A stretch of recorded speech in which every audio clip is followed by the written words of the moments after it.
Let us pray. Ngatinamate tenzi mababa tokutenda nechipo cheupenyu chamunosipa zuva nezuva. Tauya pamberi pechigaro chenyu Mwari, dai mungatitungamirira. Tauya tichiita musangano uno, dai mungatiropafadze tenzi wangu. Zvese zvatinoita mababa neavo vari kutitsigira, wese ari muno musangano, dai mungamuropafadza. Tinamata zvese mababa ndisa maspeakers edu mababa, dai mungavatungamirira. Zvese tenzi zita nembiri yenyu kana isingaperi. Amen. Yes, so we can introduce ourselves in the chat room. Lined up today, we are going to have country representative representing their countries, and also we're going to have our co-founder who is also going to lead us in a speech. And thank you again to those who are joining. We appreciate all of you. Our numbers are very low. We are only 40 on this meeting, whilst we are more than 70K or 1 million members on our nation. Thank you so much. So we always feel free to invite your friends and family to come and learn about the Pan-African classes. So lined up today, we're going to have this country spokesperson, those who submitted their names on our WhatsApp group so that they can present their countries. So feel free as well to reach out to me or you've won on WhatsApp so that you can represent your country next time we have this meeting. This is a recurring meeting. You are also going to have it on Saturday. Every Saturday, we do launch this meeting. So feel free to reach out to Yvonne. And also, after the country speakers, we're going to have our co-founder, Mr. Mapondera. He has joined us today, all the way from America. He's going to give us a speech as well. And after that, we're going to have the Youth Care Holistic Lecture with Queen Mother Nana Akua Zenzele. And after Nana Akua, we're going to have a Pan-African class with Professor Tyrene Wright. She's a professor at the City University of New York in the United States as well. And thank you so much for the support to each and every one of you who have joined. Just know that we love you. We're also live on Facebook. We appreciate all of you. You can introduce yourself on Facebook as well using the comment section. Thank you so much, because we are. To start off with the country reports, we're going to have our sister all the way from Mozambique. Her name is Sister Anna Karina. She's also our ambassador. And yes, Anna, can you hear me?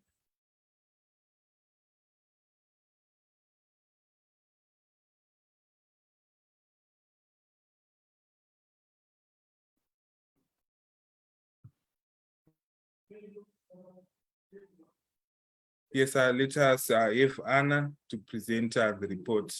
Yes, Anna, you can unmute yourself.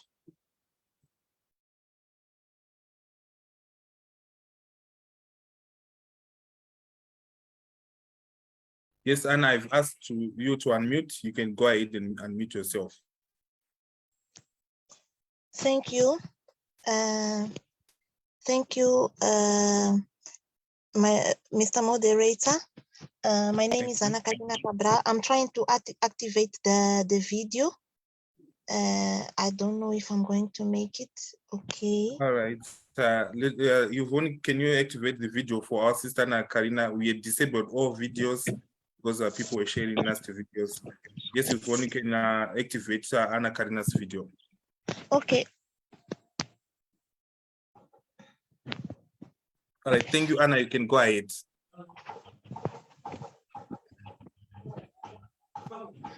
Okay. Okay, let me present you the report from Mozambique. First of all, my name is Ana Karina and I'm representing Mozambique. And I'm very proud to be part of this platform, and I'm very proud to engage with you, my fellow brothers from Africa. Okay, this report is for the 22th of July. Excuse me once again for my English. English is not my English is not my country, my mother tongue. And apart from my mother tongue, I speak Portuguese. That's why sometimes it's very difficult to me to speak English, but I'll try my best. All right, thank you. Yes, English is our colonizer language. We all wish to speak Swahili. I hope we do have some teachers here who would teach us in our groups to learn Swahili. Yes, you can go ahead, Sister Anna Karin. Okay.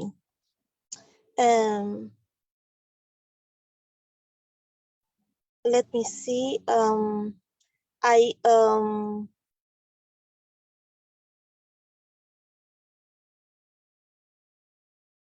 Okay. And I'll try to, I'll give you the updates to protect Black people from racism and xenophobia, which I think is a relevant topic because in Mozambique we are in state of alert against xenophobic attacks against Mozambican immigrants, and last week at our former president from Maputo, he did a telephone conversation with Volodymyr Zelensky with on the topic of the Russian-Ukrainian war, and they discussed the status of Russian military intervention in Ukraine. And Zelensky expressed his interest in explaining to African countries in an appropriate forum, of course, about the security situation in the world for all the nations. And from his part, President Nyusi, our president, expressed regret and solidarity for the loss of the 10,000 human lives and more than 12 million people that were displaced from their country. In this same interaction, News explained about the abstention position that was taken by Mozambique, arising the constitution principles about peace and dialogue.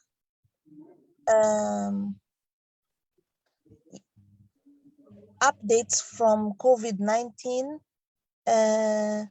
We recorded a total for this week. We recorded. I'm giving you this cumulative cases, and we reported a total of 8.279.617 cases since the emergency of COVID-19, and we have tested so far 1.363 and 072 cases, and 1.133.787 were negative, and 229.286 were positives. The number of recoveries are 226.655, and the deaths recorded so far are 2.215. And in this regard, Mozambique is registering an increase of cases. So we are taking preventive measures into account. And related to the activities from our group, our ILoveBlackPeople group from Mozambique,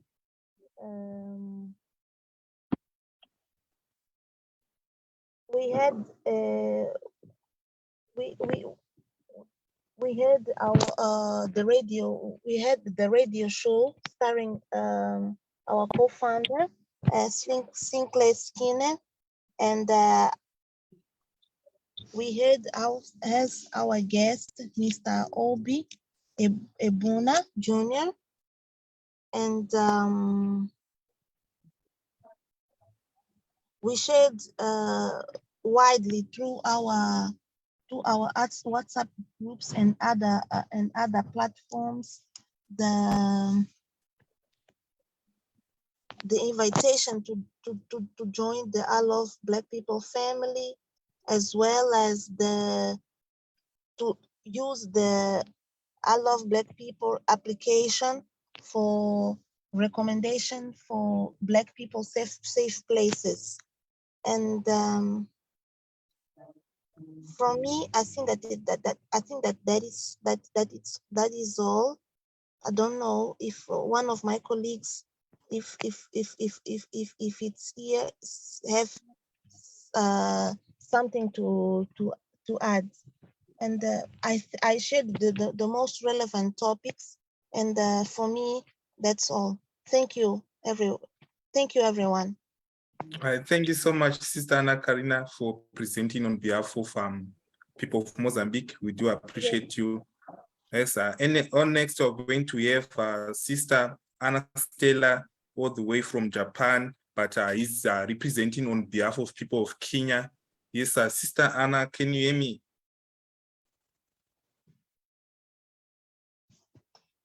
Yes, you can unmute yourself.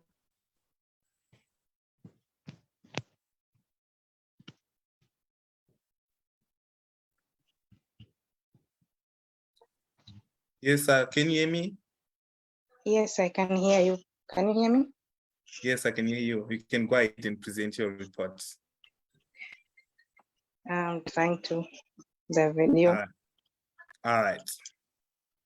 All right. Yes, we can see you now. You can see me?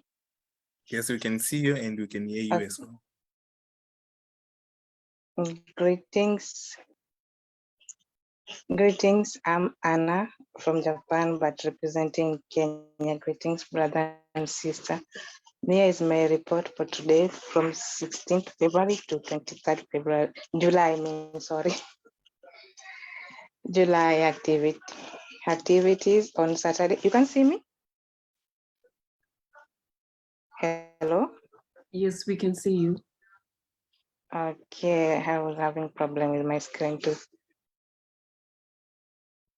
Okay, activity from July 16 to 23 July. On Saturday 16, we had interaction session with Nana Akua Zenzele and Dr. Tyren Wright. Country spokesman represent their weekly report. Members were encouraged to recommend business owned by Black people. These are activities after this Saturday from Monday to up to date today. Regular weekly newsletter was shared, which highlight on our essential category, 8 categories. Members were encouraged to buy Global Green Book on Amazon. Social media account was shared to groups, and members were encouraged to follow, like, share, and comment in all platforms. Members and ambassadors were encouraged to always attend our online Zoom event. Members and ambassadors were asked to submit weekly reports. And finally, here is my COVID-19 report from Kenya. Total cases were 300,037, 161, 337,161. Total recovery is 300,000. Sorry, just a minute. But can you get me? Hello? Yes, we can get you. Okay. Total cases 337,161. Total recovery 330,385. Death zero reported by Anna Stella all the way from Kenya. I am because we are.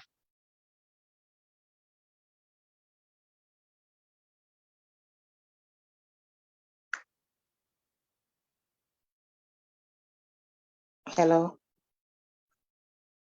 Thank you so much, Anna, Hello? for presenting. Yes, I can hear you. Sorry, I was on mute. Thank you so much for presenting our people of Kenya all the way from Japan. Thank you so much for having the effort to join this call. You know, it's late, it's really late. We do appreciate you. Thank you too. Thank you. All right, on next, we're going to have Amara. Amara Sharif. Yes, Amara Sharif, can you hear me? All right, thank you. You can go ahead and present your report on behalf of And can you hear me? Liberia. I think I can hear some nasty sound. Yeah, I think now we can hear you now. It's okay, right? Yes, we can hear Thank you. now.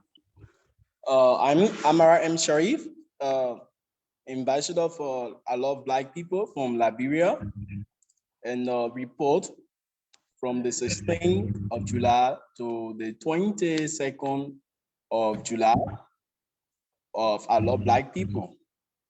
So firstly, let me extend thanks and appreciation to the founders, the co-founders, our moderators, ambassadors, and all of our supporting staffs and our members of the I Love Black People movement. Let me say thanks for the hard work and keep up doing the hard work, because it is important that the Black community is protected from xenophobia and that of racism. So beginning with the activities of last week, we have a online meeting or online conference with our professors from Nana or Nana Aqua on the health classes. And we also have a lecture with our Pan-African professor, Dr. Terry Wright, and it was splendid. We discussed a lot of significant things pertaining to the Black people community. And then next thing, we were encouraged to share the link for the I Love Black People Saturday conference. And we were also encouraged to download the iOS application for the I Love Black People app and that of the other versions of phone. And those links were attached to the message so that it can be very easy for us to download the I Love Black People app. Reason being is we want to recognize those places, those I Love Black People businesses, I Love Black People friendly businesses, so that we can know those places. So the app is very important, and I want to encourage everyone to continue to download and ask friends and family to continue downloading the I Love Black People application. So, and we also have a radio show that was very splendid, and by Mr. Obi as the guest on that radio show. And shortly from Liberia, we anticipate celebrating our independence this coming Tuesday, which is the 26th of July. And our country gained its independence July 26, 1847, as the first Black nation on the continent of Africa, beginning the democratic process in Africa from the colonizer. So apart from that, we also in Liberia have a very serious issue as it comes to the climate change.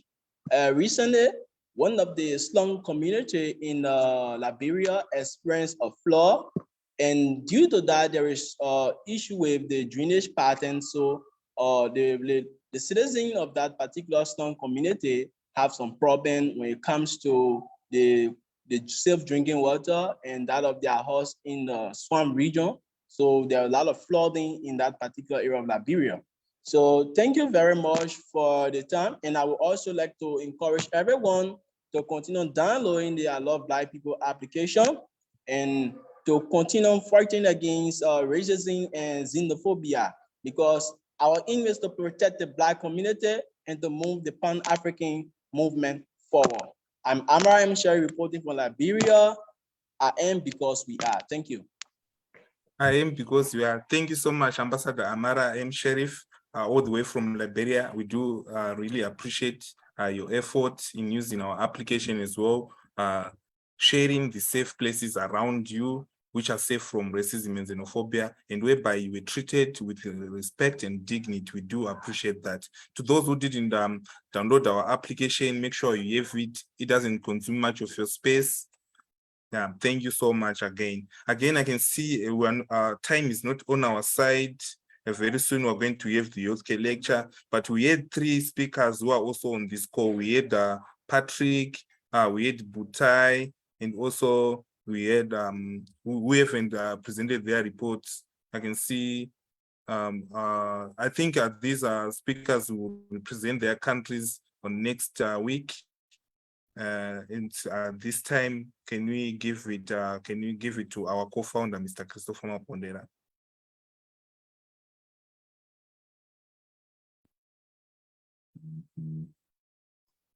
Okay, good morning, good afternoon, good evening, depending which part of the world you are on. It's a pleasure, as usual, for me to come and meet with you and share some of my thoughts.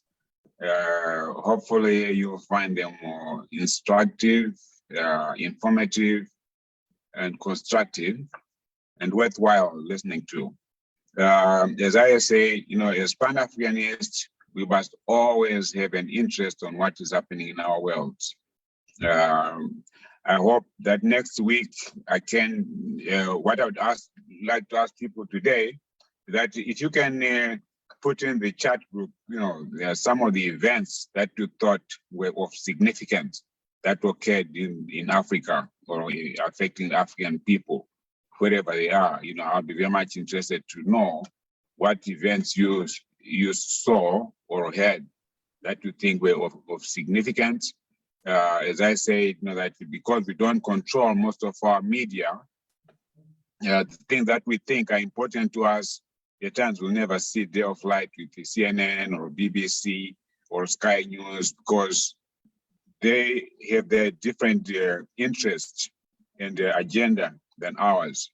So it is upon ourselves to be able to highlight events that take place within our own communities, within our own countries, and also within the African diaspora, events that affect us.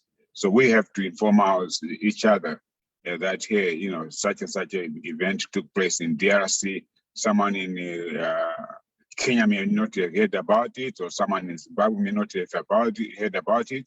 Something could happen in South Africa, for which someone in Nigeria or in Libya may not have heard about it. So it is incumbent upon ourselves that we must be able to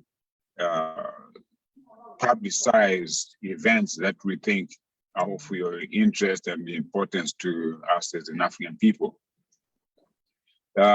Today, I wanted to touch on 2 specific interrelated issues. One is the issue of drought and water supply in Africa. And the 2 is this food self-sufficiency.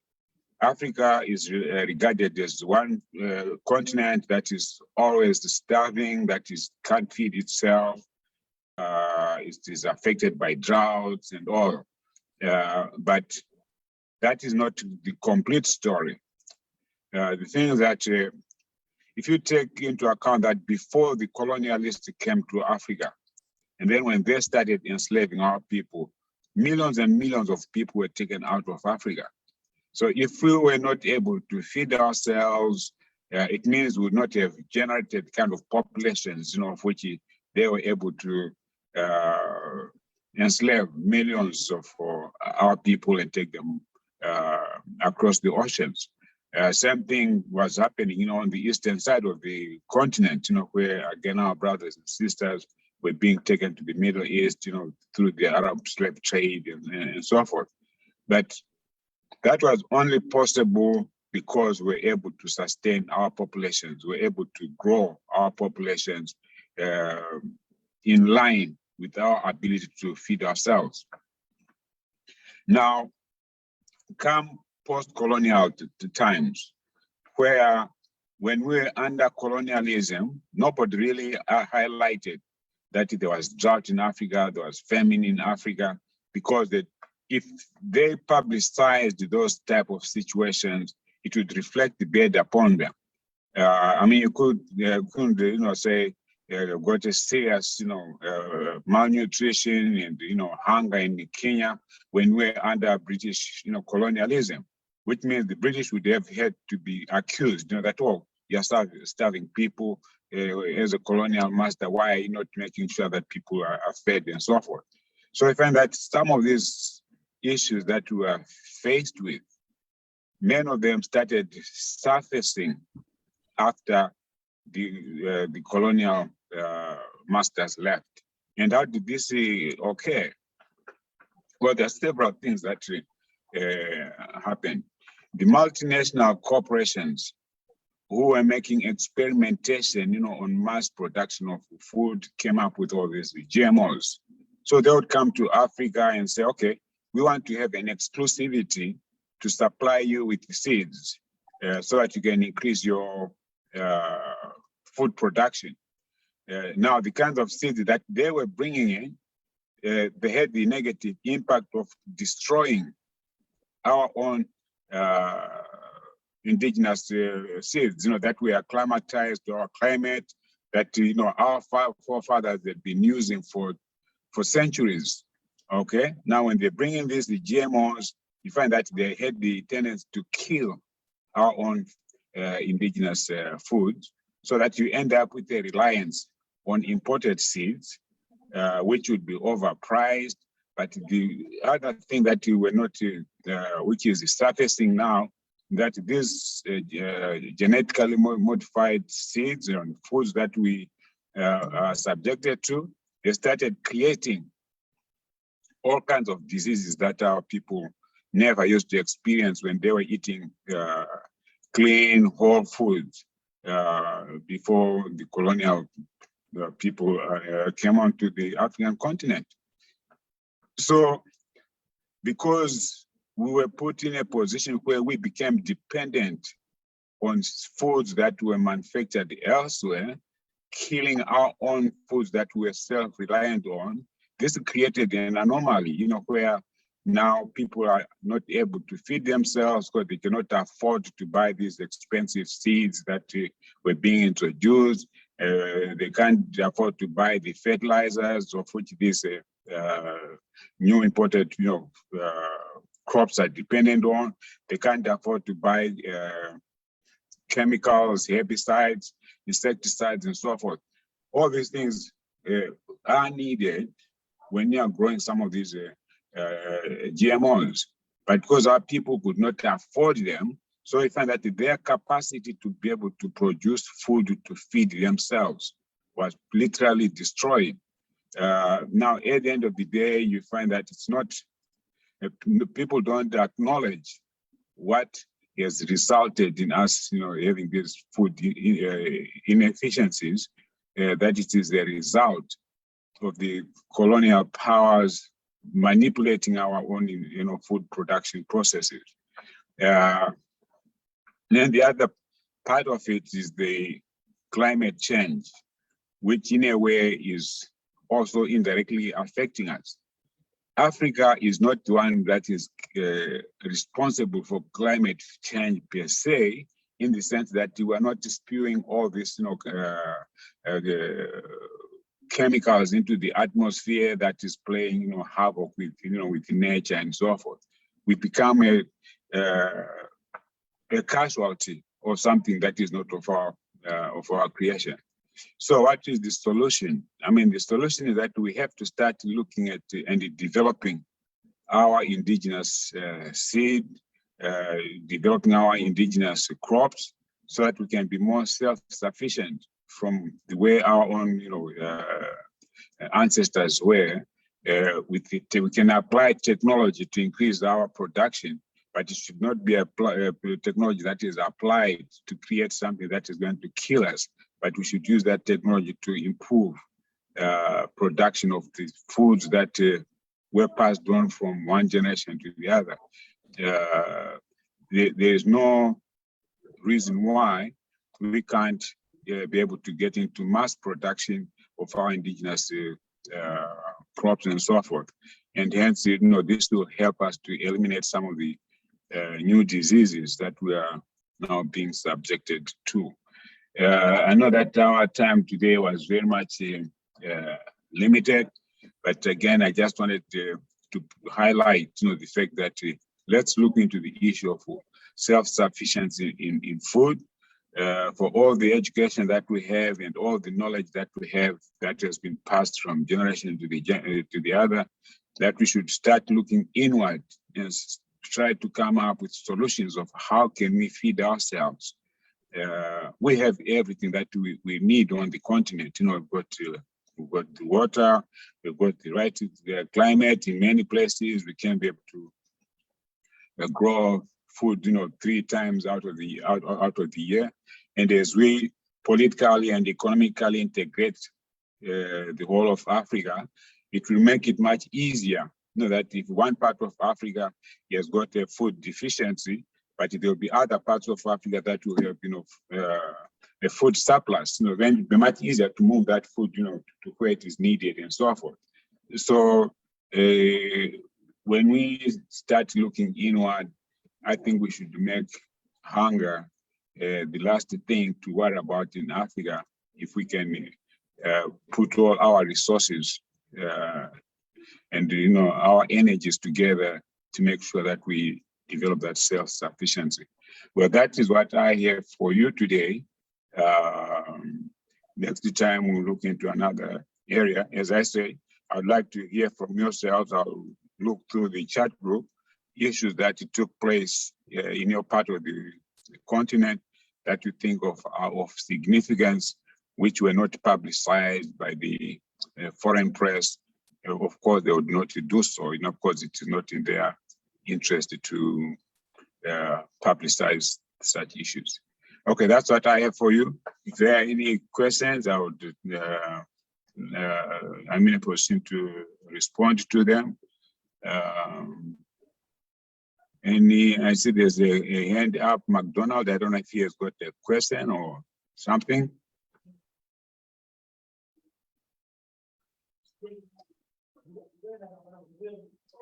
That McDonald. Yes, McDonald, if you do have a question, kindly notify us by sending in the chat room, or you would like to speak.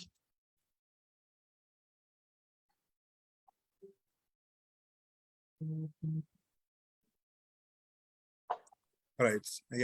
I think, McDonald, if you do have any question, you can drop it in the chat room so that the co-founder, Mr. Mapondera, will answer to that first on our next session, which is next Saturday, same time again. Yes, and also I can see Yiga Alex does have a question as well. You can drop it in the comment in the chat room so that we can also answer it next week. And maybe you can answer this quick, Mr. Mapondera, from Siabonga Peter. He's asking, how do we make sure that Africa is self-sustainable and stop this reliance on the West? Well, what I can say, one, it's a political situation. And two is that we have to decolonize our own minds so that we don't feel, you know, that we can only survive by being supported by the West. You know, it's a mindset, you know, that we have to have, you know, that we become self-sufficient. We just have to analyze our situation. You know, we have got the land, we've got the water, we've got the labor. So what do we need the West for? Okay, it's our own mindset, you know, that we should start thinking on how we support ourselves. All right. Thank you so much, Mr. Mapondera. Unfortunately, we are out of time in this now Nakua Healthcare Lectures time. We do appreciate it. Thank you so much. Okay, goodbye. All right, goodbye. Yes, on next, we're going to have a healthcare lecture from Nana Akua. I hope you do have somewhere to write your notes, and also we'll drop the email address for Nana Akua for the handouts. Yes, Nana Akua, can you hear me? Yes, I can hear you, but my video is disabled. So if you can let me. All right, I think you can now. Okay, there we go. Okay, well, greetings everyone. You all have disabled the video. Yes, people were sharing some nice videos, so we had disabled videos for everyone.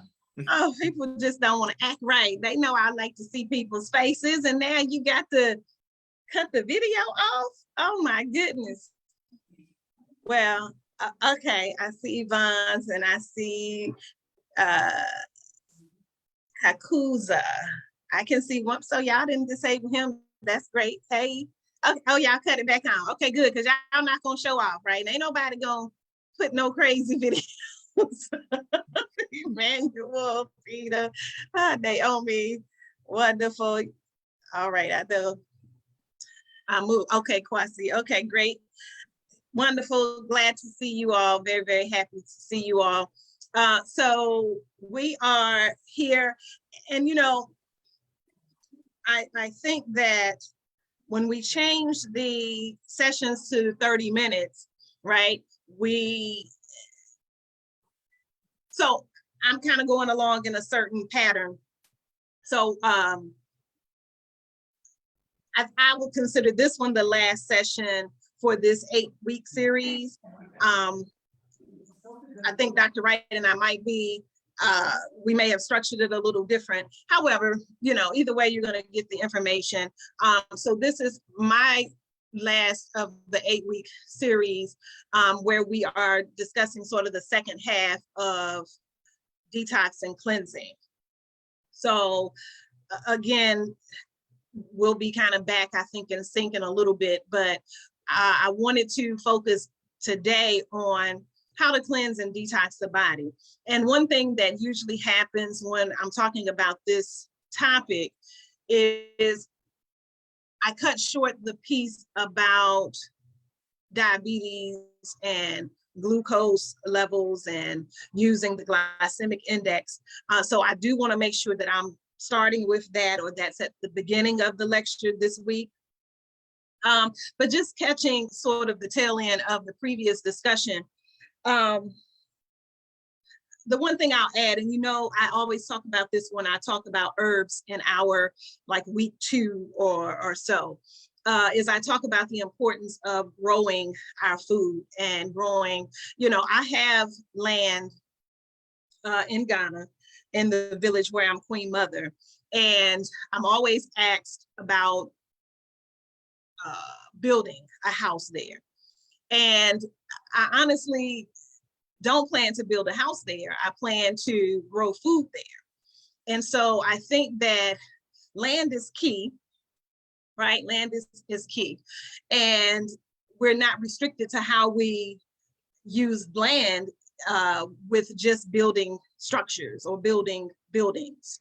Because so many places you'll find partially constructed buildings, whether they were going to be homes or businesses or what have you, at least in various areas in Ghana, at least I know for a fact. And I'm sure it holds true for other countries as well.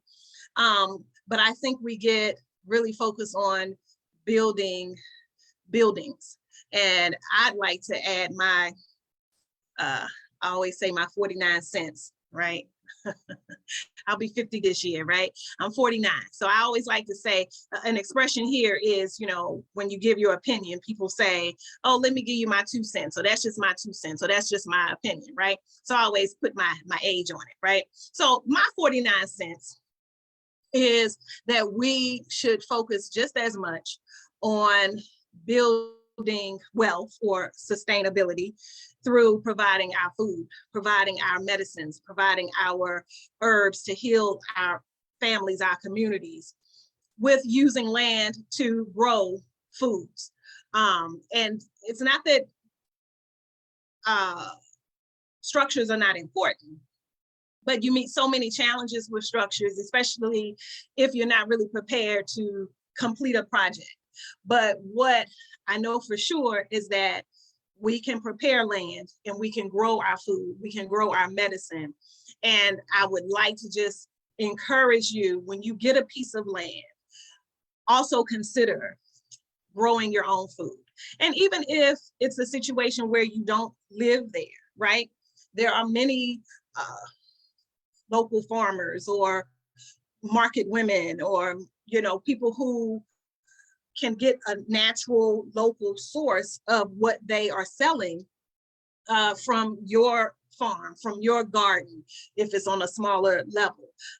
But really, really focus on taking that power, that control of controlling, and not having all of these Asian run or, you know, other people outside of Africa or non-Black people coming in with these. Not that I'm supporting tilapia farms, so let's not grow tilapia, but you know, you have all of these Asians with these tilapia farms, for example. So even if you're not looking at it as just growing fruits and vegetables and herbs, and yeah, let me not say that because I'm not a supporter of farm-raised fish, but if that's something you plan to do, there's so many things that we can do with land and not just trying to build structures, especially if the means are not there. And especially if we're not being sort of level with and having some balance with structures along with controlling our food supply and our medicine supply. So my 49 cents, that's a way to be more sustainable and not to be totally dependent on others for our food and for our medicine. So if I can share the screen, and the same applies for those of us here that live, well, wherever we live. So whether we're living in the States or if we're in the UK or if we're living wherever, we can always utilize land to its optimal, most truest value of growing and producing from the soil, from the earth. So whatever piece, no matter how small or how large, utilize that in other ways rather than just building structures on them, and making sure that we are actually taking control of our food supply. So I think I have this already pulled up. So while our topic is today about cleansing and detoxification, again, I want to start with the glycemic index. So we know that there are 5 paths of elimination, right? We know that there's the skin, the lungs, the liver, the kidneys, and the colon. And we know that there are herbs and foods that we use to cleanse all of these organs, right? And we know that when we are cleansing the body, and we know that we've taken in addition to maybe bad food choices, but also maybe bad leisure drugs, leisure drinks, such as certain alcohols or a certain amount of alcohol, or when we've had to take prescription drugs, we know that that impacts the liver. And we know that that specifically a way to cleanse the liver is to cleanse the blood. And so a lot of the impurities that we introduce into the body from our foods, from our prescription drugs, from other drugs and alcohol, we have to do liver cleansing or blood purifying things. And we will get to that, but I wanted to make sure that one of the more prevalent issues or health concerns of Black people being unstable glucose level, whether it's pre-diabetic, whether it's diabetic, whether it's we're predisposed because of our habits and because of our hereditary or heredity, I should say, or hereditary traits. We have to take a look at how we're selecting our foods. So the glycemic index is a chart that I think is very helpful for understanding specifically carbohydrates. So we know that from our first session, right, week 1, we talk about nutrients, right? We know that nutrients are, you know, the substances in food that provide us our vitamins, our minerals, our proteins, our carbohydrates, our fats, water, the essential nutrients that we need to function, right? And so carbohydrates, as previously listed, we know is an essential nutrient. But we also know that there are some sources of carbohydrates that are better than others. So we know that there's a need to understand which of these foods we should include in our diet. which we should maybe eat on a moderate level, and then which ones we should just avoid altogether. So the glycemic index is a chart that assigns a number, right, to different foods that have any kind of starch content or carbohydrate content. And it gives you a number so that you'll know which of these you should include in your diet and how much so. And the handout here has a little write-up about why this is important, right? So the glycemic index is a value assigned to foods based on how slowly or quickly these foods increase blood glucose levels. Foods low on the glycemic index scale tend to release glucose slowly and steadily. Foods high on the glycemic index release glucose rapidly, right? So low glycemic index foods tend to foster weight loss, while high glucose index foods, they will help with kind of quick injury recovery. So after you've exercised, when you kind of need a burst of energy, that sort of thing. Or it's also used to offset hypo or insufficient glycemia or hypoglycemia, right? So we know that there's a need for foods in both categories, but you do have to assess where you are. What is your lifestyle? What are your habits? What is your diet like? What is your family history like? And then, of course, you know, and I don't want you to be confused with, because they even in the next line give the example of why long distance runners, for example, would need higher glycemic index foods. There's a need to kind of maintain the energy while doing these long distance runnings, while, you know, trying to recover from really intense physical exercise. But while most of us are not involved in that type of thing, most people will need to, of course, focus on low glycemic index foods, right? And again, if you are prone to diabetes from your family history, from your diet, from your physical activity, or if your levels have been high and you're pre-diabetic already, of course, you're going to want to focus on the lower glycemic foods.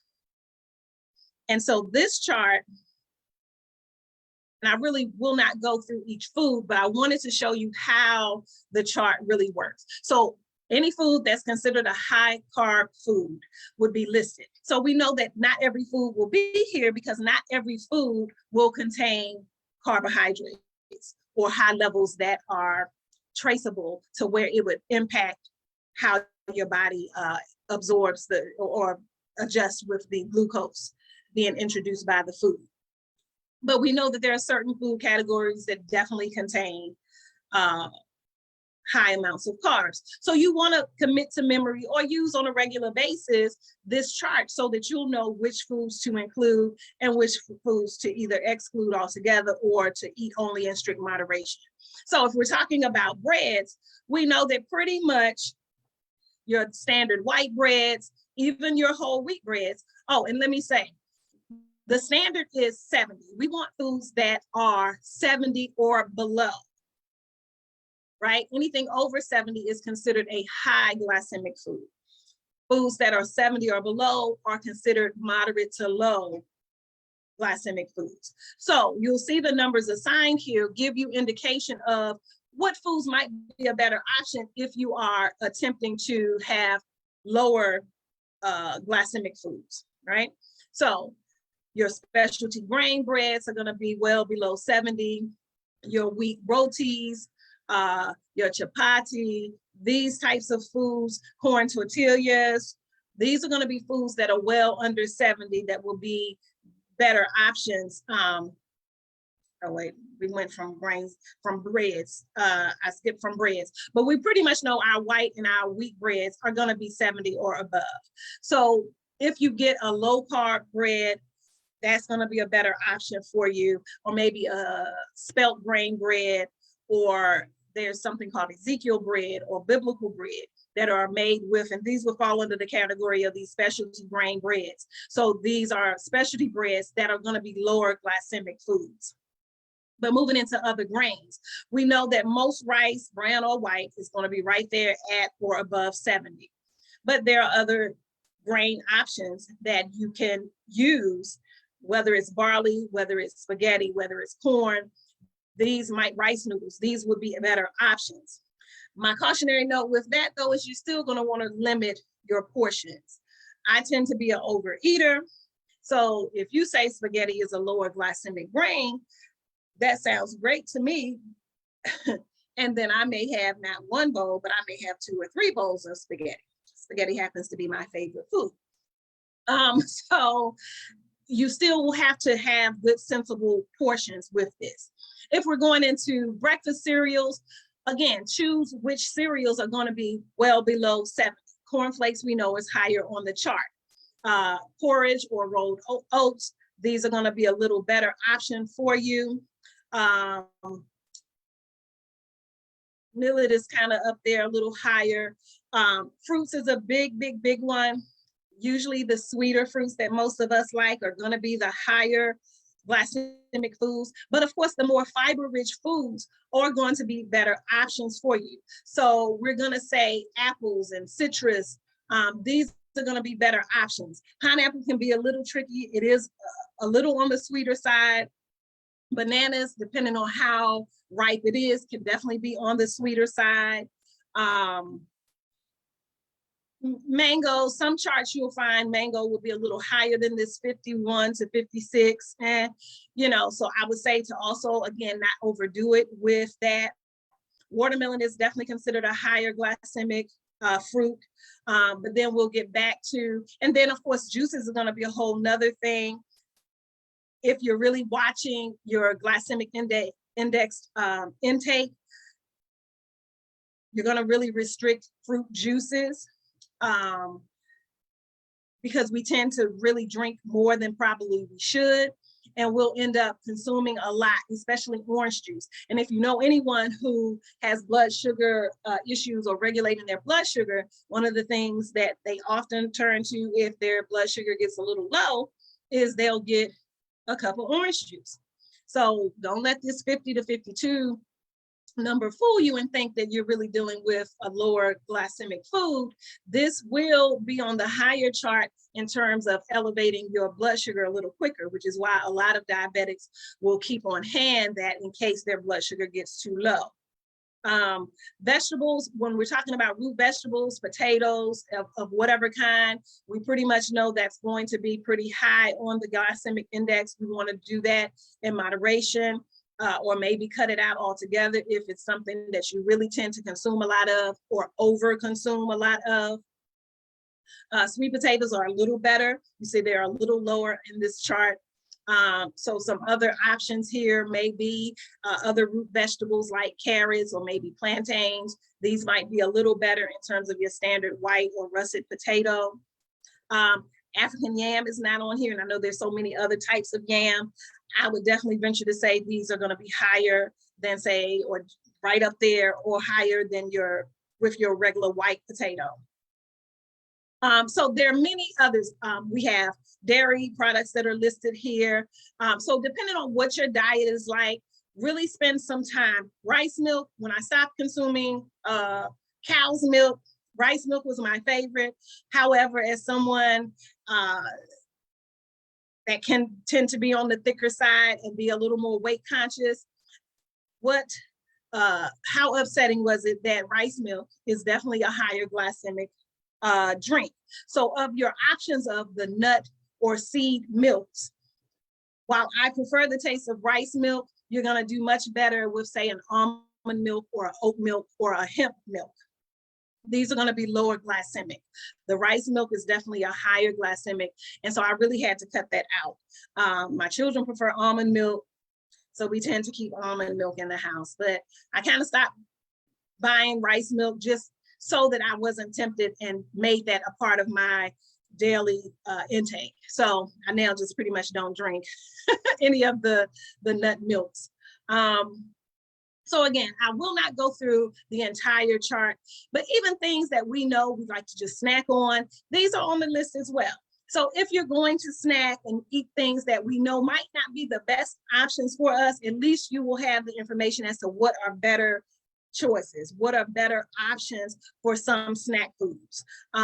So some of the charts will have all of the specific candy bars listed and all of the different chips and such. This one just kind of gives some ideas, but there are other glycemic index charts, and they'll list so that you'll know whether a Snickers is better than, you know, a Almond Joy or what have you. So if there are certain sweets, you can still find ones that are going to be better suited for a low glycemic diet. The thing I will lastly say about the glycemic index, please, please, please take note of your sugars. We know that regular table sugar or sucrose, we know is high. We know that any food that will have what we call hidden sugars, that will have any combination of glucose in it. And I would venture to say your high fructose corn syrups and things like this are going to definitely fall into this category here. Even honey. This chart, I think, is being a little modest. Usually honey is well over 70, not, in my opinion, the best option for a natural sweetener. I tend to use, and I hope it's on this chart. Yeah, then I definitely picked the wrong chart. And again, there's so many glycemic index charts. So a better option, in my opinion, is going to be agave nectar, or even monk fruit, or even stevia or xylitol. These are all going to be somewhere around the 14, 7, or even 0 glycemic index numbers, right? So these are going to be much better choices if you're watching your blood sugar levels, if you are trying to lose weight. Really, I don't so much support any of these. Now, of course, fructose, we're going to get in fruit. This is the natural sweetener that exists in fruits. And while this is giving you a number of 15 to 19, or give or take, so I guess it could be 11 to 19, right? We know, though, that depending on the fruit, right, or depending on the source of the fructose, we still could get higher up there with our numbers. So still have to be really conservative when you're talking about fruit or fruit sugars. And again, the other natural sweeteners that I mentioned are definitely going to be better options when you're trying to really be cautious about sugar intake. I'm not a fan of no sugar types of foods, or no, what will it say? No sugar, sugar-free. That's a setup. If you get nothing else from what I say today, if you do not believe me, read the labels and Google it. Because if there are words that you are not sure of, and you're not certain that what I'm saying is true, I appeal to you, look it up. But all foods that say sugar-free or no sugar, they will have artificial sweeteners in them. Usually it will be aspartame, or, oh goodness. And it's another one that just escapes me just as I'm saying it, but they will have artificial sweeteners in it. Trust me, most people will not eat foods that have no sweetness to it at all. It's just not going to happen. So all of these foods, while it will not have sugar, it will have an artificial sweetener. It will have something in it that will make you want to eat it, because you will have that expectation of something sweet. So unless it is sweetened with stevia or monk fruit or agave nectar, or some kind of fruit sugars, it will have an artificial sweetener.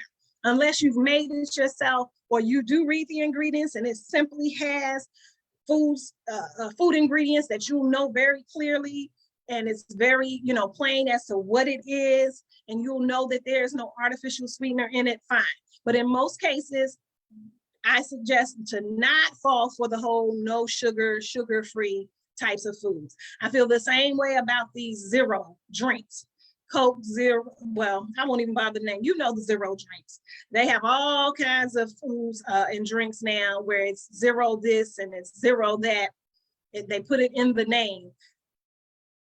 definitely there is some sort of artificial, unnatural, more harmful to you than sugar type of sweetener that's in it, okay? So let's go back up. So I want to make sure in these last couple of minutes, and I'm glad I spent all this time because diabetes and regulating blood sugar is very important, right? But what I wanted to just quickly go back through, and I'll just stop here and rotate this around. So I got asked a question this morning, and I imagine soon I will be asked to do a workshop on how to kind of cleanse and detox the body, particularly from certain drugs or even vaccinations and other things that we may be introducing to the body. But we have to know that when we're talking about cleansing, I just cannot impress upon you the importance of addressing all of these paths of elimination. Sometimes when we get into the idea of cleansing, we're focusing only on the colon.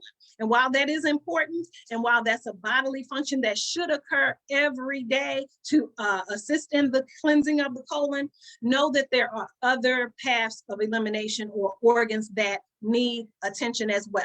So we know that we have to take good care of the kidneys because that is what is responsible for flushing out our fluid waste, right?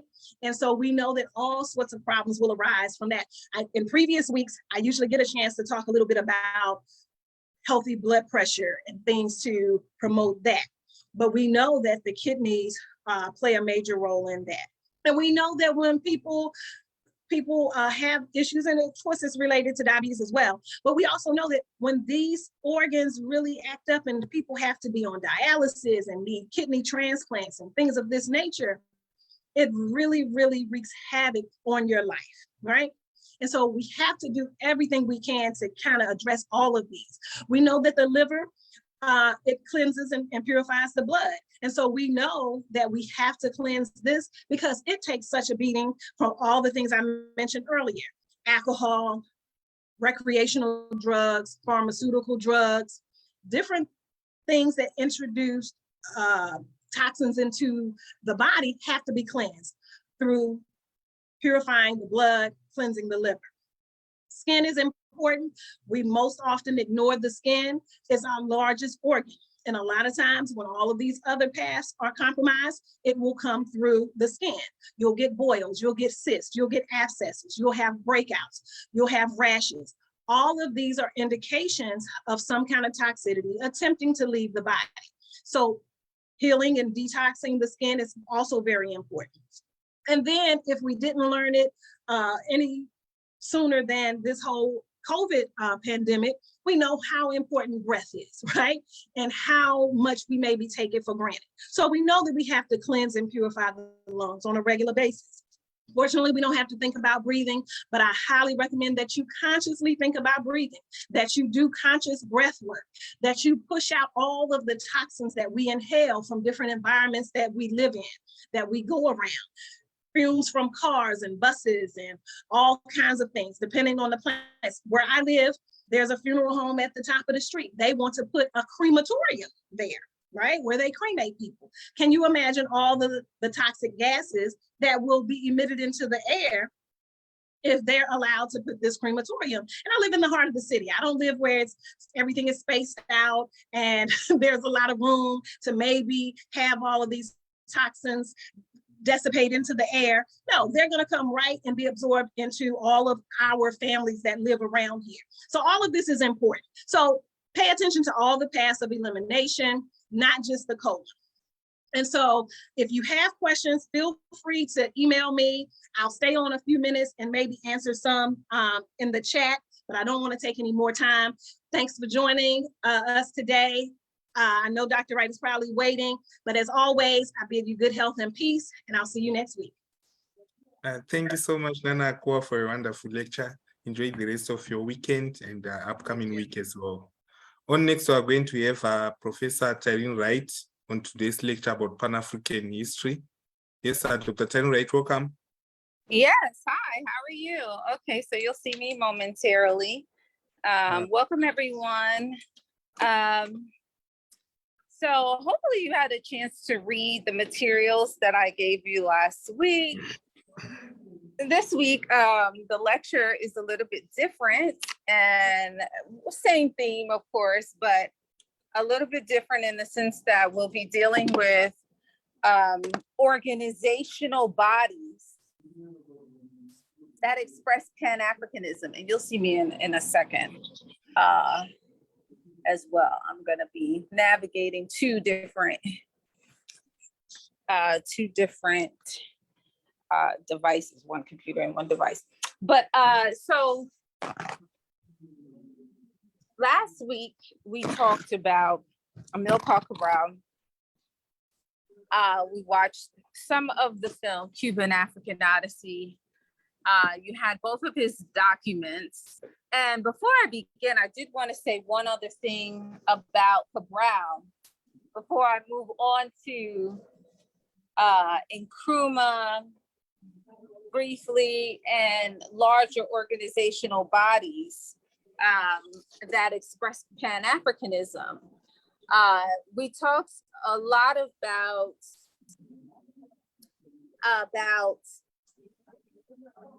the fact that Amilcar Cabral represented a certain school of thought in terms of ethnic diversity on the African continent. But I wanted to hone in on something else that Cabral deals with. And I'm gonna try to get my picture going here. Sorry, guys.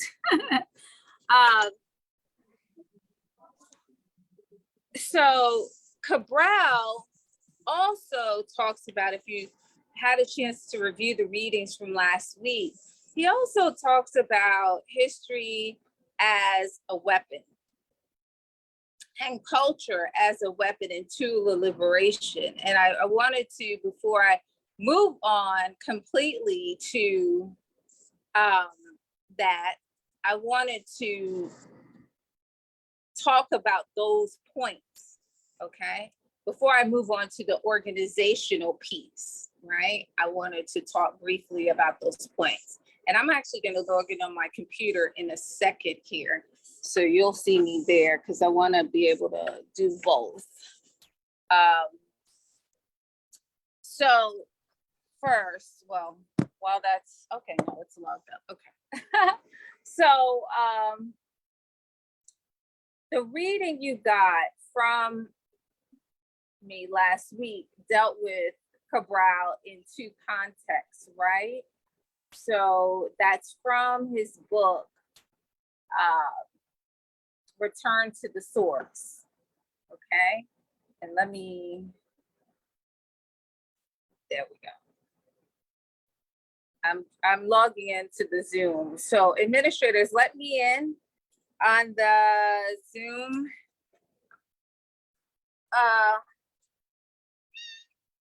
Stop. Let me in on the Zoom.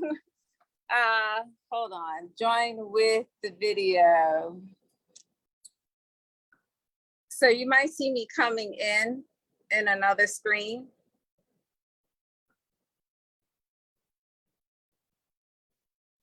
Got it. Oh, hold on.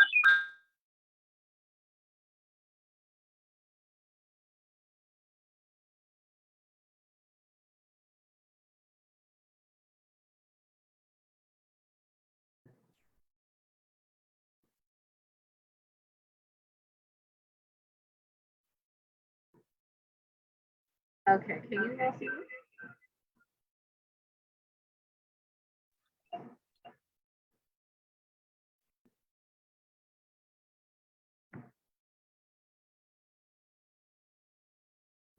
Okay.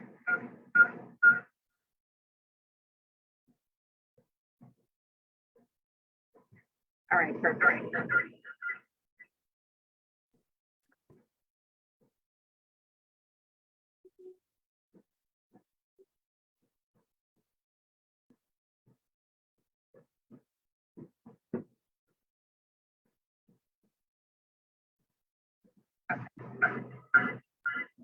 Maybe you can remove the other device that you're not using. Is that better like that? Yes. Okay, All right, so that was sort of weird because I muted it on my computer. Yeah, but we can see you. Okay, you can't see me now? No. That's weird. Yes, we can see you using the other phone.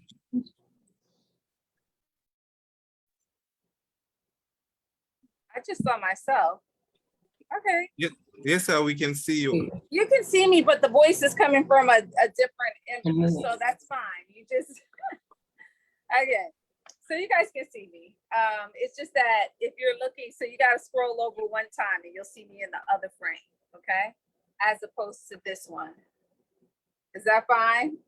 Is that okay? So I'm in there twice. One is a picture of me and the other is, one is a picture of me and one is me. Okay, all right, good, all right, no problem. So what I wanted to talk about today is the fact that there were organizational bodies that would emerge. And before we get to that, I want to just also discuss what is sort of a carryover from last week with Amilcar Cabral, okay? The carryover is precisely the fact that Cabral had a unique position. And this is important for us right now in this moment in time, because we are living at a time where you're seeing a lot of things play out with Eastern Europeans. And I touched on this before. And I feel like it's confusing to African people as we move towards understanding a deeper understanding of Pan-Africanism. Why?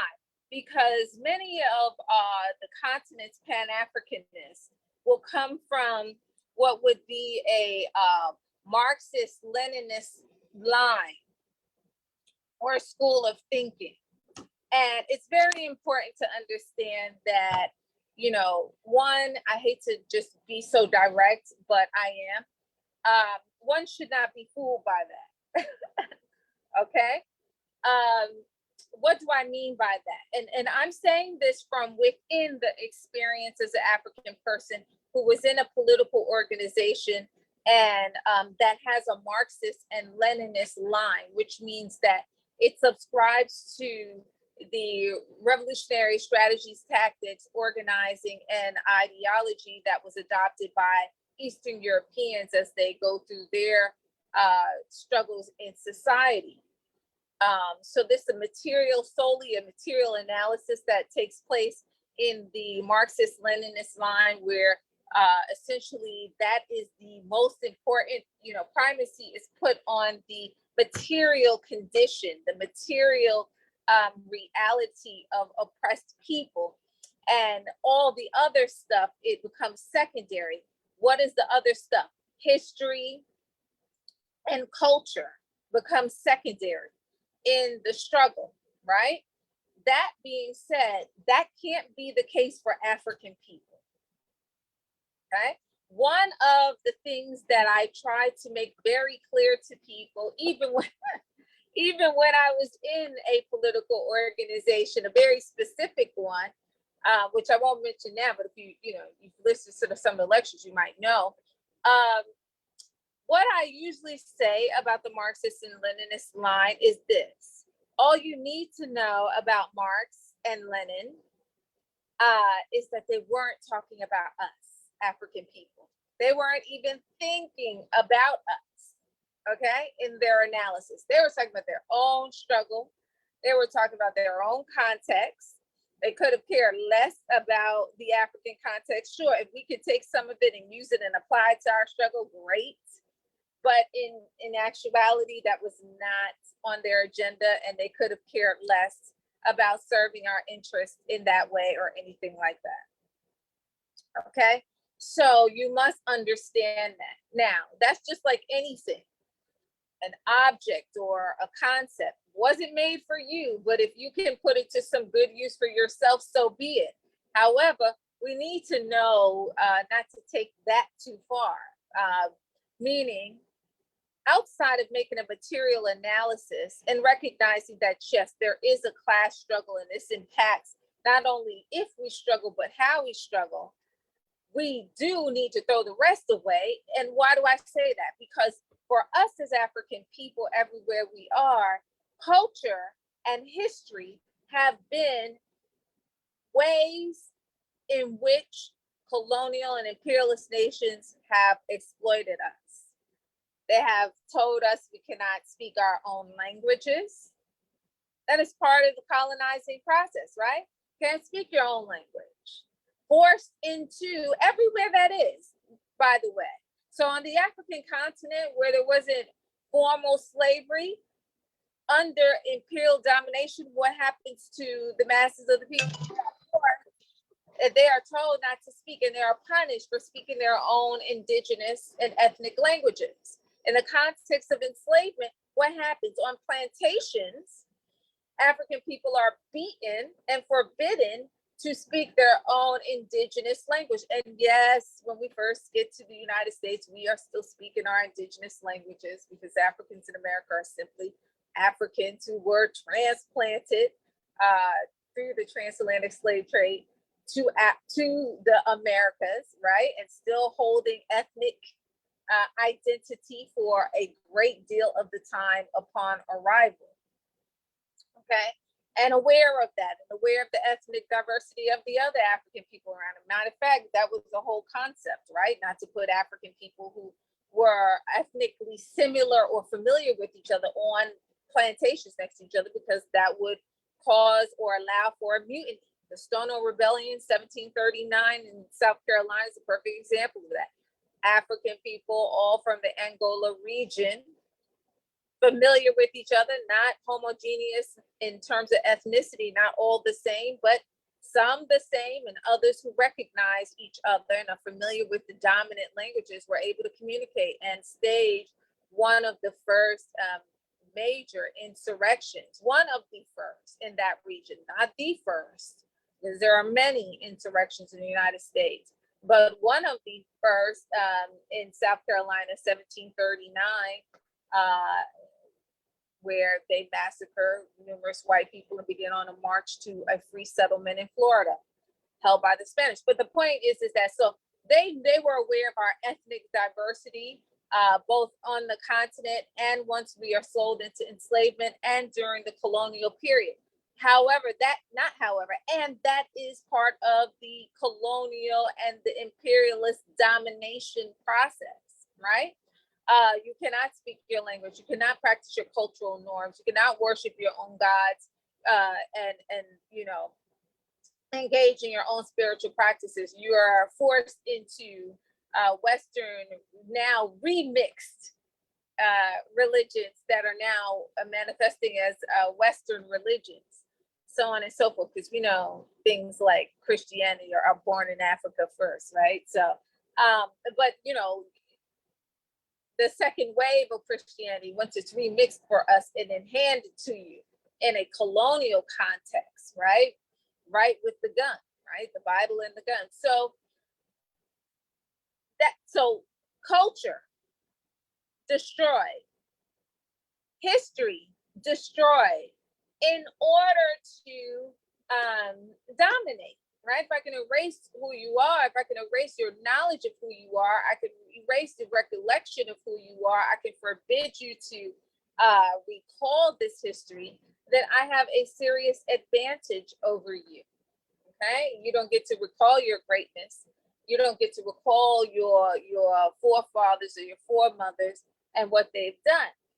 That being said, and you don't get to go back to those histories in order to use their models to problem solve today, right? So I disarm you of your historical knowledge. I disarm you of your understanding of how power moved in your culture over time, okay? Because that's what history is. History is the story of power and how it moves over time. So Amilcar Cabral is unique in the canon of Pan-Africanists on the continent of Africa.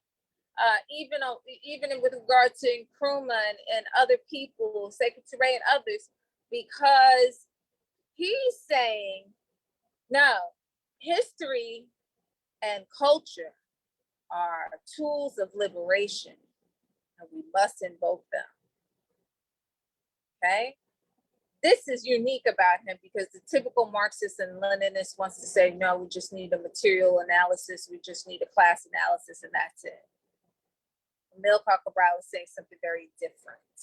Okay? So that should be notable in your mind when you speak in an educated way about the history of Pan-Africanism, that notably here's Amilcar Cabral, and then here's other Pan-Africanists on the continent, but he notably understood that stealing our histories, stealing our history, telling us that we could not invoke our culture, destabilize us. And part of the liberation process is reclaiming these things.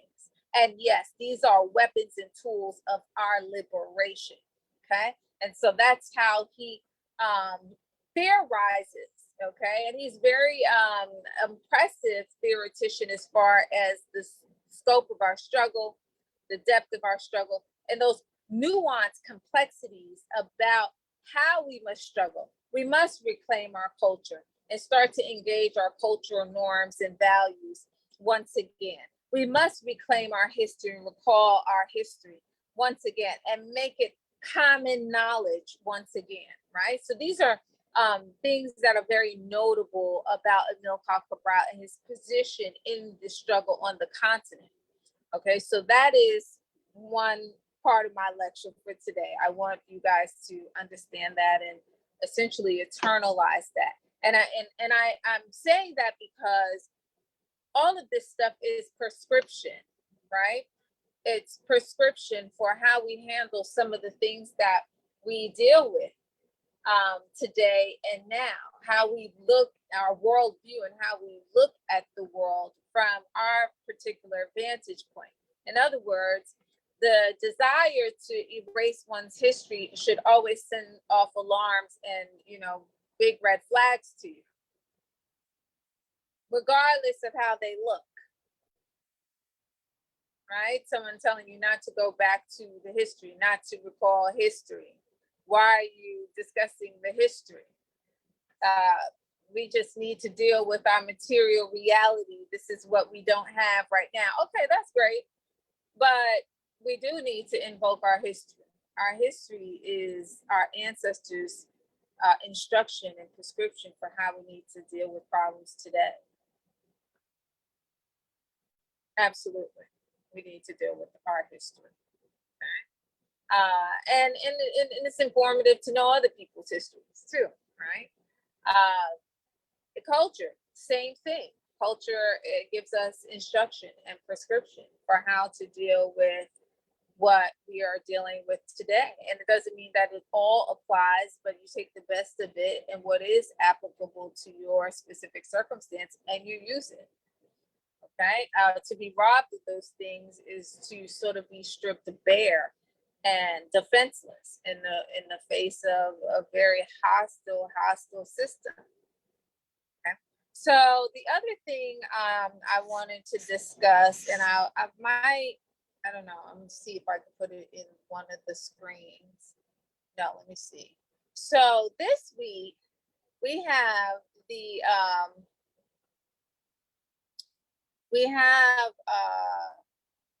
two documents that I'm going to be sharing. And one of them is a speech actually that was given by Nkrumah.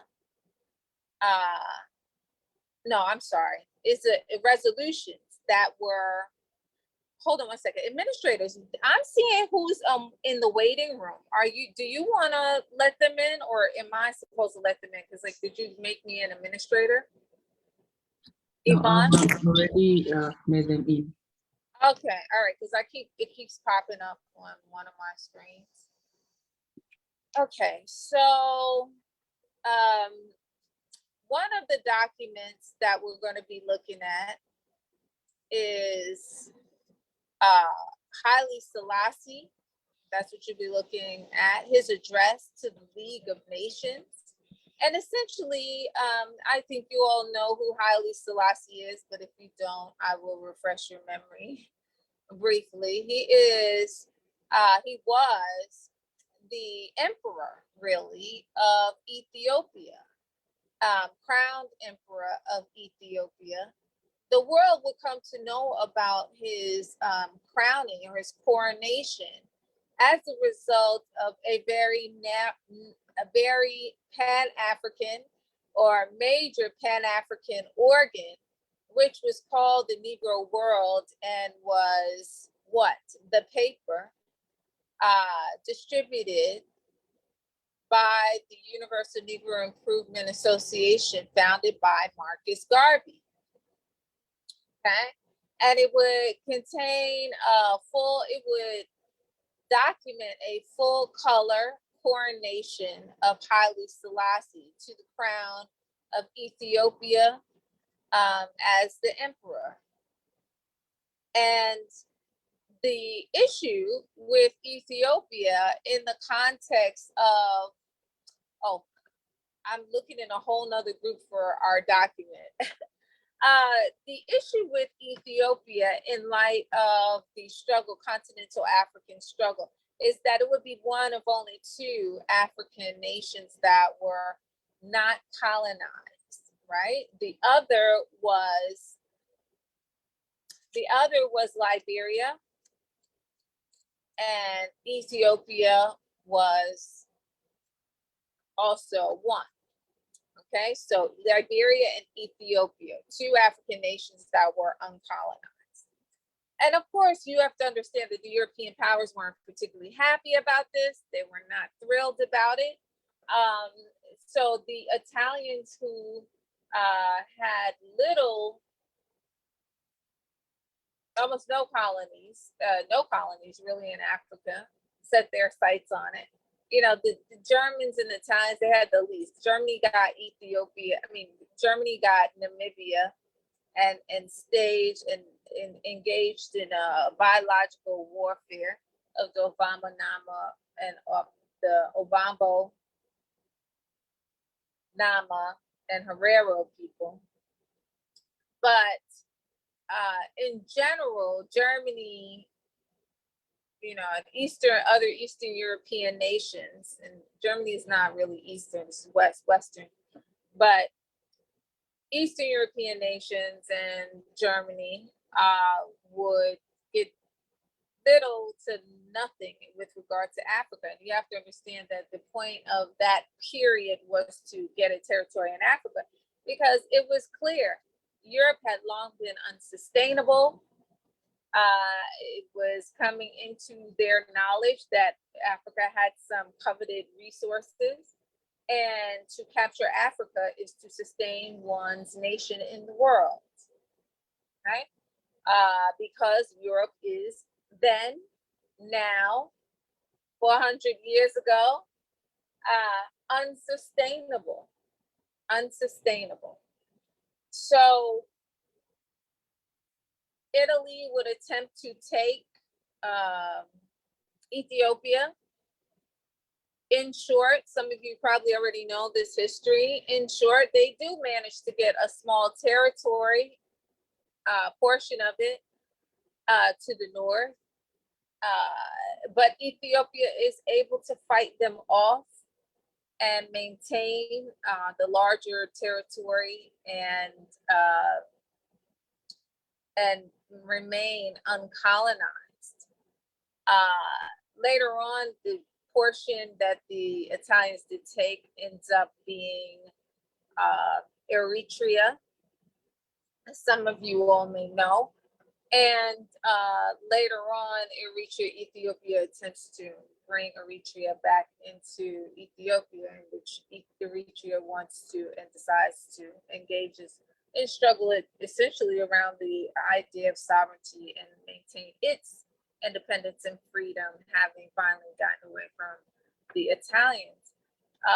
That being said, and I'm just giving a very loose history of it, right? I'm not going deep into the details. That being said, though, Haile Selassie would address the League of Nations as a result, because which the League of Nations was comprised of various European bodies, okay? So he was attempting to say the League of Nations is about protection of nations, okay? It is about justice and respecting the sovereignty of any particular nation, right? But what he did not understand was that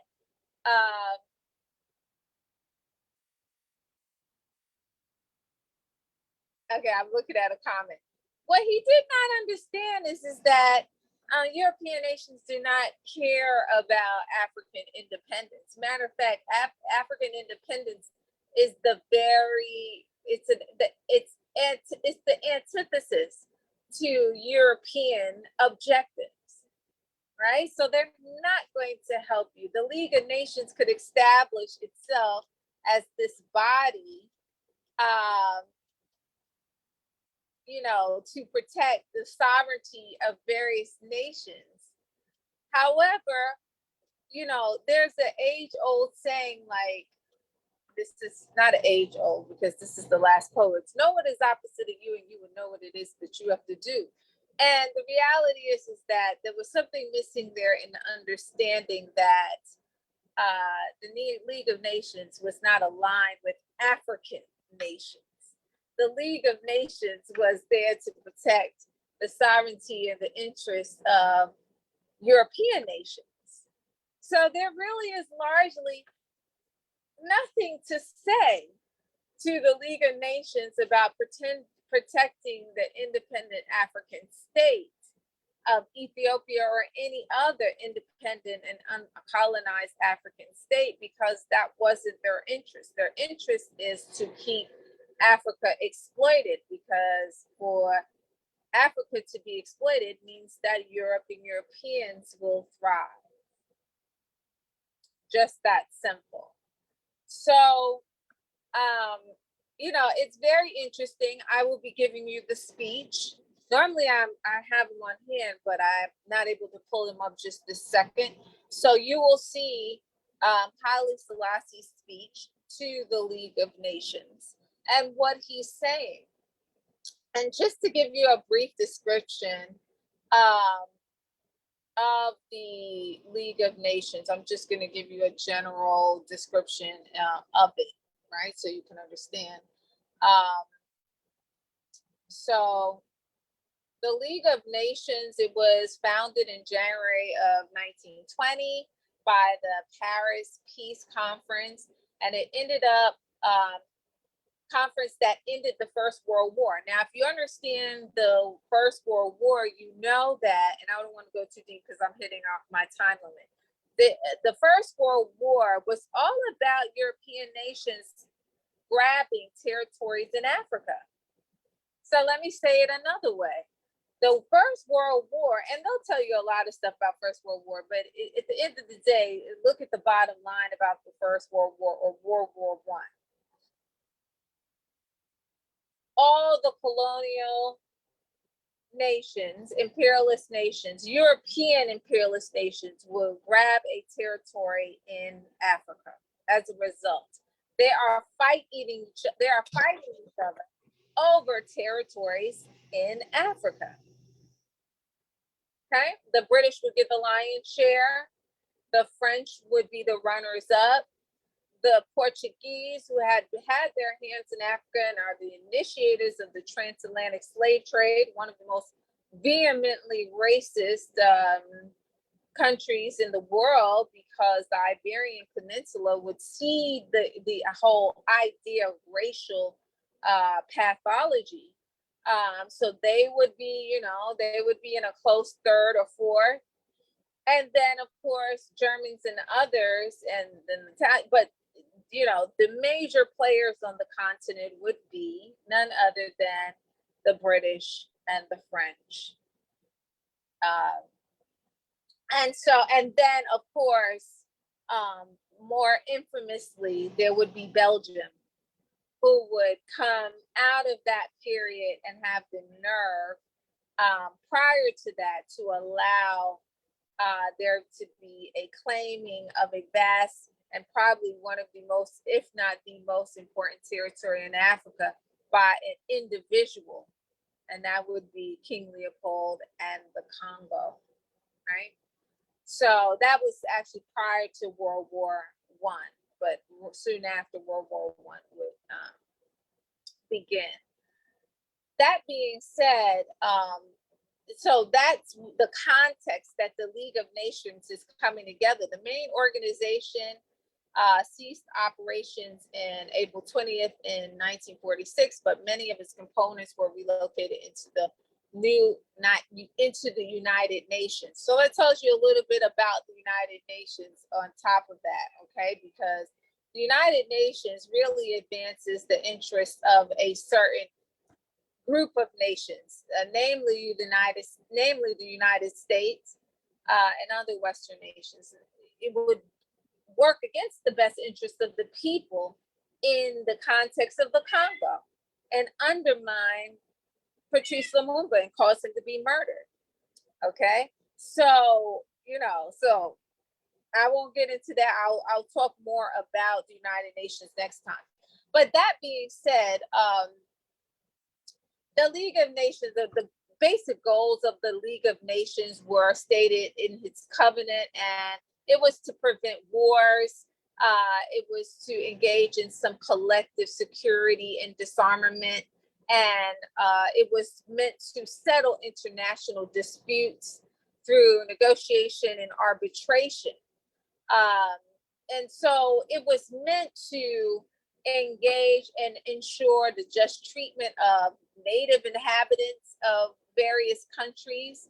And it was meant to stop global corruption, right? Like arms trade and engaging in sharing and initiating wars that would perpetuate, the capture and selling of prisoners of war, slavery, basically. But what Haile Selassie did not understand was that the League of Nations meant this for themselves, for European nations, not for African nations trying to protect themselves against European nations. Is that clear?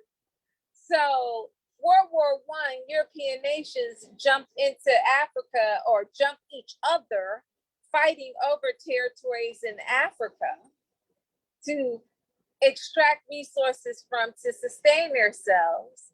Still, this very old nation called Ethiopia is uncolonized. The Italians tried to colonize them, and as a result, Ethiopia's leadership thinks that they should come to speak to the League of Nations about this attempt to colonize this territory.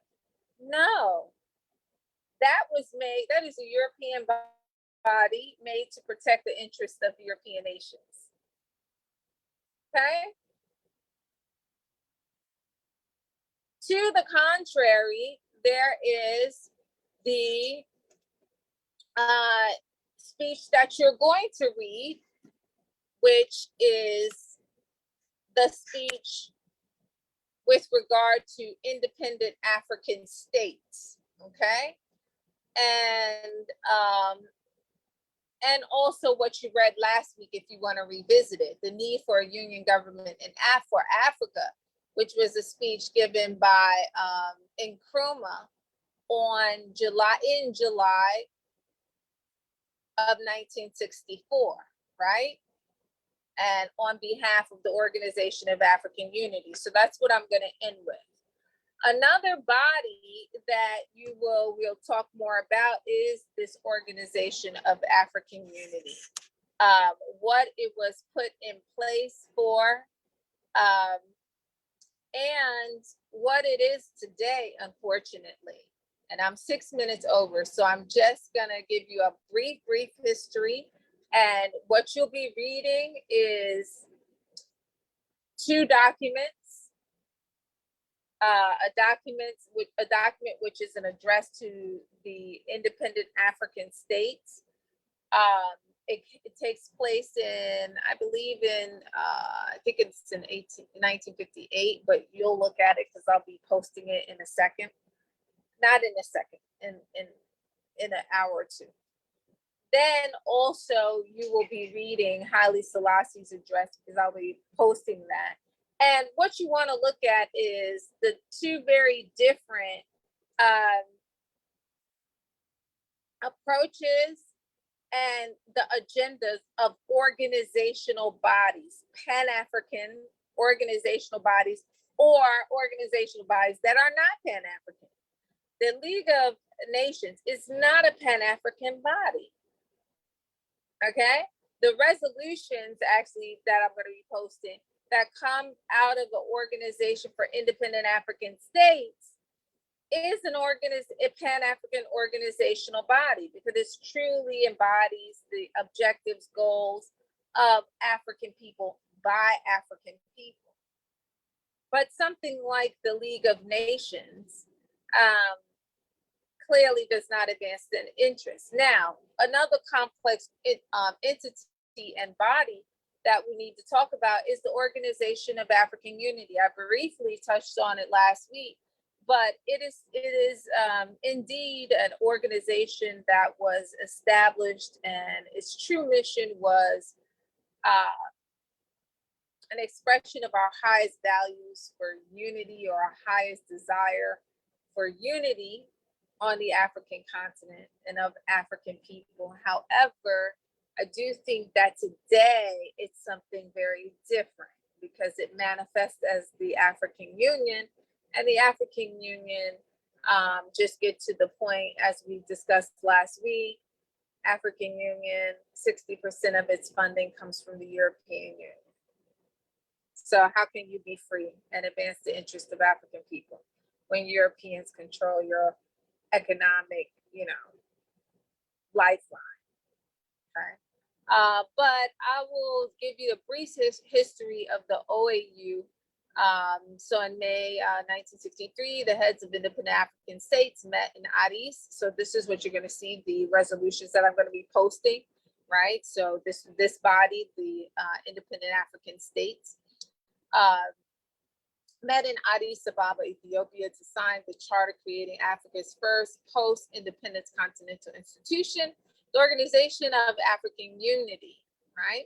The Organization of African Unity, OAU, was the manifestation of the Pan-African vision for an Africa that was united, free, and in control of its own destiny. And this was solemnized in the OAU Charter, in which the founding fathers recognized that freedom, equality, justice, and dignity were essential objectives for the achievement of the legitimate aspirations of the African peoples, and that there was a need to promote understanding among Africa's peoples and foster cooperation among African states in response to the aspirations of Africans for brotherhood and solidarity in a larger unity transcending ethnic and national differences. The guiding philosophy was that of Pan-Africanism, which centered on African socialism and promoted African unity, the communal characteristics and practices of African communities, and a drive to embrace Africa's cultural and common heritage.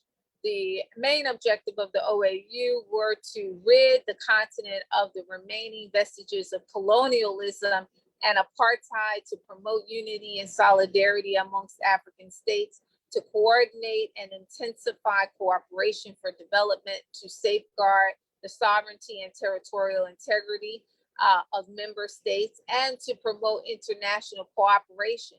The OAU Charter spelled out the purpose of the organization.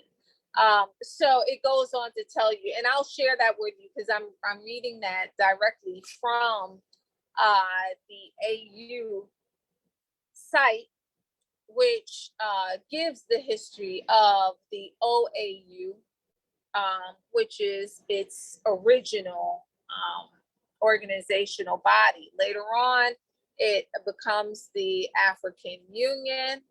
And we have to question, there are so many things that we can question with regard to its present manifestation, that I do feel that it has not lived up to the original objectives. So let me say this, there are so many criticisms we can level at the present manifestation of the African Union, which was rooted in the Organization of African Unity. But that is one of the reasons why we study. So we are going to look at the resolutions of that initial meeting that I mentioned, a meeting in Addis Ababa by the independent African states. And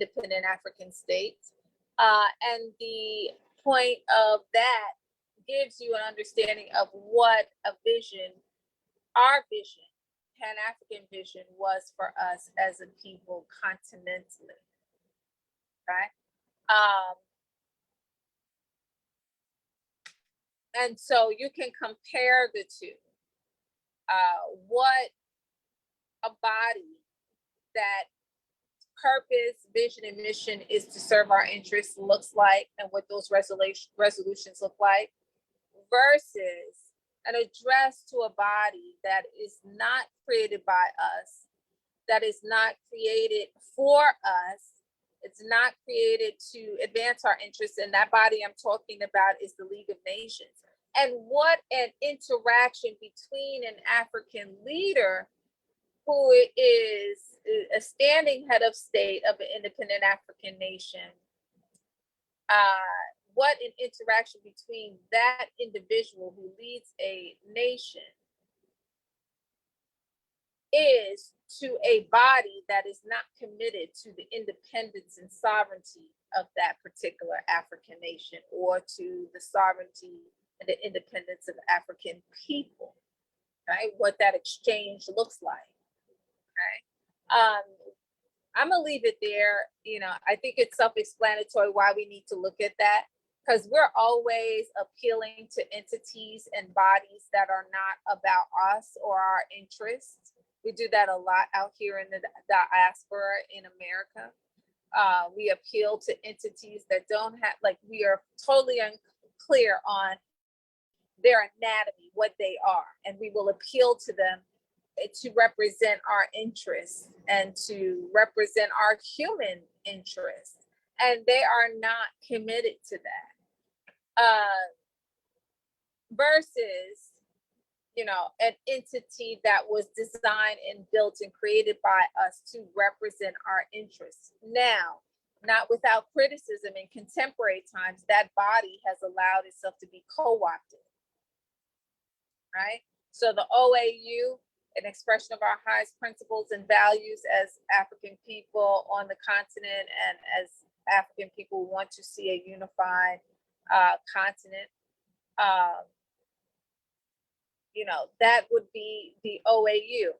But the present day manifestation, the African Union is a compromised entity at best, that no longer bears the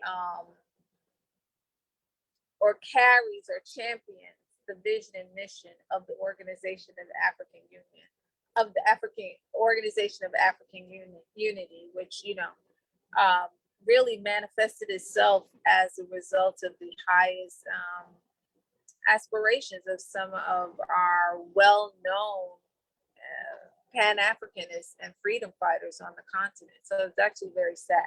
Okay, so I'm also, so there's 3 things I'm gonna post if you look at the syllabus. Those 2 resolutions, 1 speech, and I'm gonna post a video about this particular period because I think visuals always help. So look for those things. And I'm gonna stop there. I guess I'll look at the chat. I saw some comments.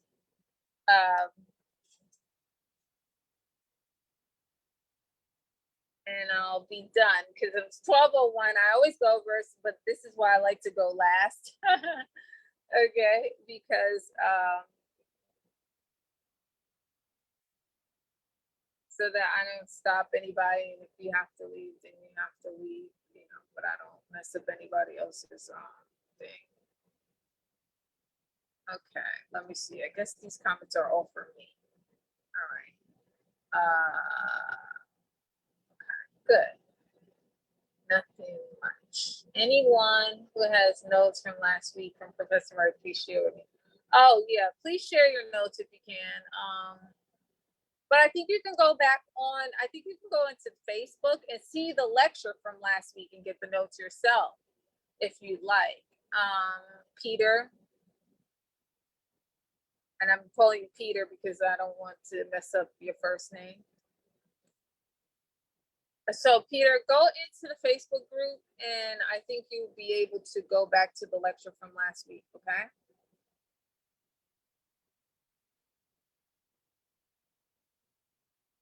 Okay. All right, Claudie, nice to see you too. Once we become best knowledgeable of our identity and ethos customs, then what? Of course, we are thwarted by colonial masters. Yeah. Seriously.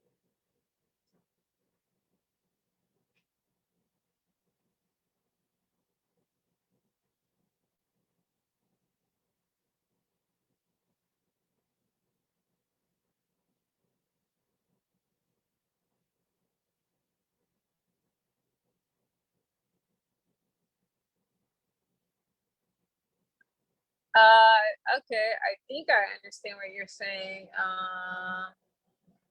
Jeremiah. I'm not sure what you're, instead of being duraling and regurgitating, I guess regurgitating and amplifying history over and over for years, which I think this should be just briefing on. I'm not sure what you're saying. Contribution in the conversation. Concrete time for the 50 years energy. Oh, okay, here you are back again. All right, we'll transition over.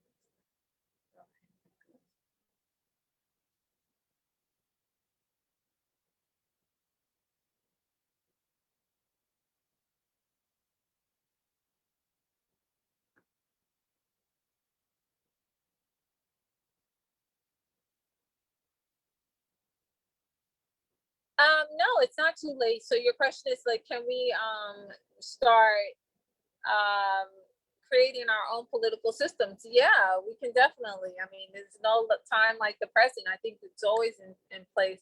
It's always no time like the present to create our own political systems. It takes people who are brave and courageous to say, no, we're not going to do things. We're not going to do things the way we've been doing them. But let me just say this to you about history and the old.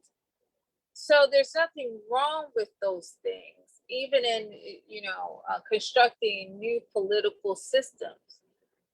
But I think the purpose of what I was trying to convey is the purpose of studying history, the story of power over time, is to look at how it has been used. And that becomes instructive and prescriptive, not in the sense that you need to do exactly that. It now informs your current decisions and your current movements. And it tells you what to do and what not to do, or what has been done already and what you don't need to do again. Okay? It allows you to build, as an educator, anybody on here who is an educator knows that we never start from scratch. We always, when you're teaching or when you're creating something new, you want to build on what's already there. So you want to get a real good litmus test or understanding of where things are. And then you say, okay, I need to eliminate this and I need to build on this, or I need to build this up and I need to alter this over here. And I think that that's how we have to look at things. One, we need young people, fresh ideas. Yes, we can have our own political system that is more organic and relevant to who African people truly are, how African people truly live, what African people truly value, in respect of the fact that we've all suffered a certain amount of damage as a result of experiencing white supremacy and culture, right? That has impacted us worldwide, that has done harm to all of us worldwide. So yeah, I mean, I think that no time like the present, we can construct a new political system, but it takes new people to do that. This old guard that's always in bed with the West and poised to exploit Africa for the interest of the West. You know, side note, this is my own stuff right now. I watched a few days ago, because I stay entrenched in this conversation. I watched a brief documentary on the Congo. Maybe I should share it, but I sort of don't want to share it because it discussed so many things about what was going on in the Congo. But it was basically about how the Congo was exploited.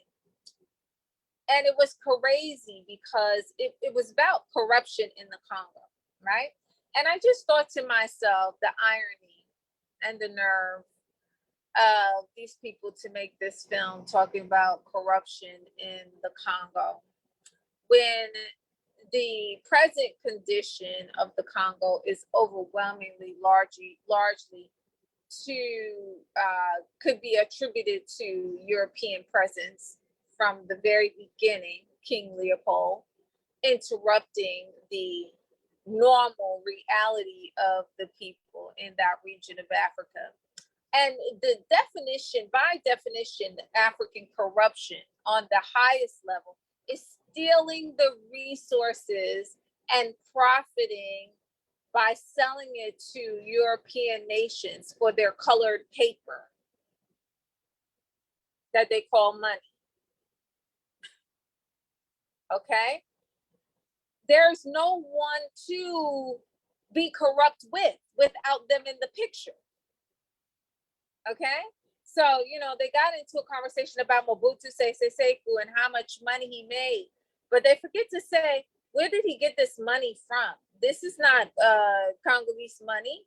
This is French money, whatever they call their money.